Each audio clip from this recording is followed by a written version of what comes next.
Dear friends, our gospel text is from the Gospel according to St. Matthew, chapter 22, from verse 15 to 21. This passage is about the Pharisees asking Jesus as to the lawfulness of the payment of tax to Caesar.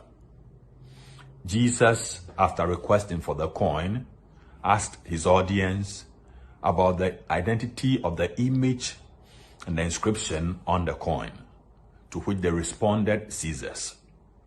Jesus then declared to them, and I quote, "Give to Caesar that belongs to Caesar, and to God that which belongs to God," unquote. The theme for our reflection, therefore, is for God and country, which is rendered in Latin as pro Deo Et Patria. For some of us, when after church service, we engage in irresponsible drinking, for instance, we justify it by saying that we are giving to Caesar that which belongs to Caesar. Does it mean that after performing our religious duty, we can engage in unacceptable Christian behavior? Does giving to Caesar a stamp for that which is negative? For Jesus, giving to Caesar that which belongs to Caesar and to God that which belongs to God is a reminder of the dual responsibility the Christian has. Just as at his time, the coin for the open market was a reminder of Caesar's authority, and this coin was different from the coin for the sanctuary. This explains why there were money changers in front of the temple. The two deductions are: 1. Duty to country. The response to Jesus about whose image and inscription was on the Roman coin was Caesar's. This means that Caesar had the authority. Having his image and inscription on the coin was a proof of his authority as leader over the geographical area. Once the coin was the acceptable legal tender in the open market, it testified to the authority of Caesar. It is therefore behoves Christians to be law-abiding. Give to Caesar what belongs to Caesar means any action which promotes the growth of the country must be upheld. It is a call to civic responsibility. And some examples are: 1. Payment of taxes.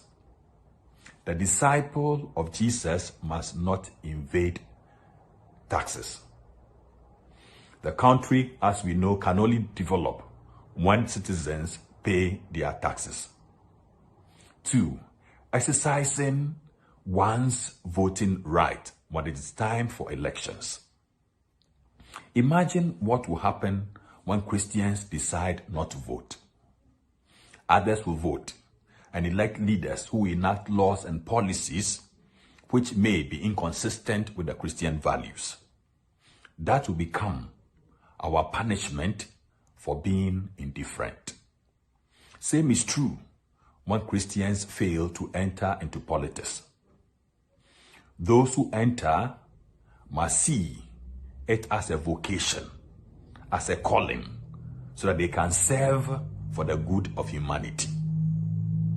As we reflect on our responsibility towards our country, the words of J.F. Kennedy resound once again, and I quote, "Ask not what your country can do for you," unquote. It is duty to motherland. This is what, for me, Jesus means when he says, "Give to Caesar what belongs to Caesar." The second point is duty to God. The coin that was used for the sanctuary was different from the coin used at the open market at the time of Jesus. For devout Jews, using the coin with the image of Caesar for temple worship was a form of idolatry. Temple or sanctuary worship should remind us of our religious duty. Again, we know from the book of Genesis chapter 1 verse 27 that God created us in his image and likeness. This means that we have the image of God imprinted on us. Just as the Roman coin had the image of Caesar, and for that matter belonged to Caesar, so we who have the image of God imprinted on us belong to God. Hence Jesus saying, give to God that which belongs to God. We owe it to God to give him all our being, to give him all we have, to give him all we are, our intellect, our will, our desires. It is a call to once again surrender to God all that we have. Some examples of giving to God are the worship that is due him as the creator,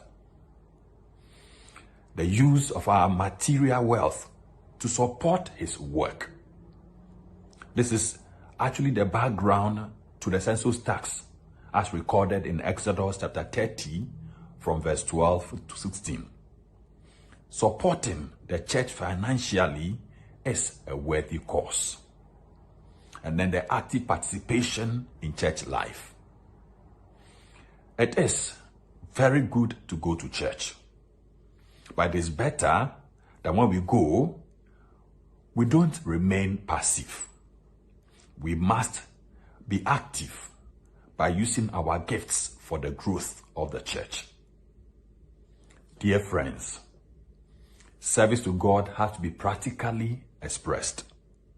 It becomes our eloquent testimony that we are indeed giving to God that which belongs to him. The question therefore is, how are we fulfilling this duty to God? To conclude, the country stands in need of patriotic citizens, and the church too stands in need of witnesses.